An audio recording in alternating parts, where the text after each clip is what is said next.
دغه نندارتون چې د اطلاعات او کلتور ریاست د البیروني کتابتون له لوري په لار اچول شوی 2 ورځې به دوام وکړي. د غزني د اطلاعات او کلتور ریاست مسؤلین وایي د دغه کتابتون د پرانیستلو موخه ځوانان مطالعې ته هڅول دي.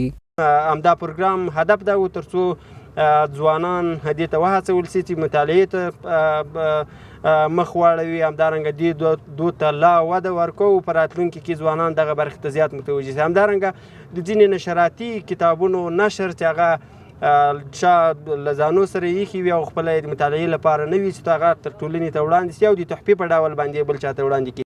په همدې حال کې د غزني د تخنیکي پوهنتون مسؤلین هم وایي چې دغه ډول نندارتونونه د ځوانانو لپاره ډیر مهم دي چې ځوانان مطالعې ته وهڅوي او له ځوانانو غواړي چې خپل وخت په مطالعه باندې تیر کړي. نو موږ کله وخت علم زیاتولی سو چې په دغسې غونډو کې ګډون وکړو، په علاقمندي لاړ سو، ول یو ساعت په دې میزونو باندې ګرځم دا کتابونه مطالعه کوم، که مې هېڅ کتاب وانه اخیستی کتاب نه مطالعه کوم. څومره کتابونه خلکو لیکلي دي، څومره کتابونه رامنځته سوي دلته خلکو لیکلي دي، دا یو فکر دی. ځوانان هم د دغه نندارتون په جوړېدو خوښ دي او له حکومت څخه غواړي چې دې ته ورته نور نندارتونونه هم جوړ کړي ترڅو ځوانان مطالعې ته وهڅول شي.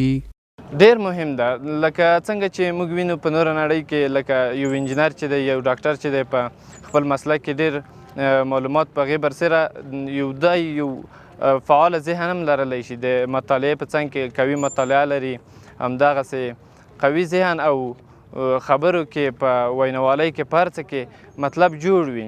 حکومت څخه غوښتنه دا ده چې موږ ته په راتلونکي کې هم نور کتاب واخله، کتاب کېږده یا په بله شورا جوړه کړو چې موږ د رقم کتابونو سره شناخت پیدا کړو، واخلو او کېږدو. دا په داسې حال کې ده چې تر دې وړاندې هم د اطلاعات او کلتور ریاست له لوري ورته نندارتونونه جوړ شوي وو.